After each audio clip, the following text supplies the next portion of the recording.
Pinalaya na kahapon ang kasambahay na ipinakulong dati ng umano'y utak ng pork barrel scam na si Janet Lim Napoles.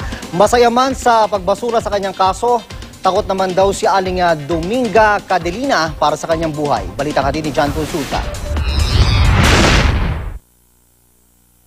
Umaga pa lang naabutan kong nakabang sa Makati ang anak ni Dominga Cadelina, kasambahan ni Janet Lim Napoles na ipinakulong ng huli dahil umano sa pagnanakaw. Inabisuhan daw kasi sila ng Public Attorney's Office Chief kaugnay sa paglabas na ng desisyon ng korte. Kapaswat sa kanya yan? Opo, pag labas niya. Ay, sana po. Sa ngayon po, ayaw ko munang umasa na makalabas ng asin. Pero gabi pa po ako excited eh. Maya-maya pa, ibinaba na nga ang desisyon ni Makati RTC Branch 145 Judge Carlito Calpatura na nagbabasura sa kasong qualified theft laban kay Cadelina dahil sa kawalan ng ebidensya. Sa paglaya ni Aling Dominga matapos ang 8 buwan, mahigpit na yakap ang isinalubong ng kanyang anak. Pinitaw din po na may discrepancy, yung mga presyo, yung mga resibo at yung mga items na sinasabi nila. At ang nagdidemand ito, lalaki, parehong lalaki, tapos ang pinangkakaso, ladybag, tapos panty, 4 na panty. So talagang hindi maniniwala ang taong bayan na nagnakaw ang isang katulong ng ganito mga lumang items.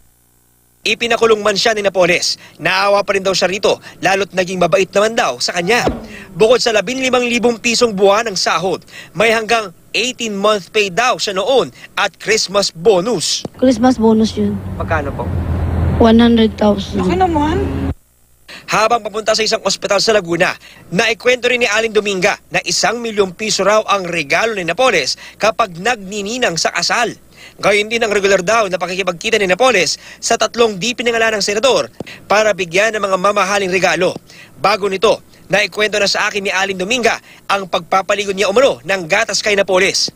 Umaasa siyang mahuhuli na rin ang kapatid ni Napoles na si Reynold Lim. Nakatakot nilang paglabas nyo? Mga yan, baka ano yung mangyari sa akin sa labas, sa laya.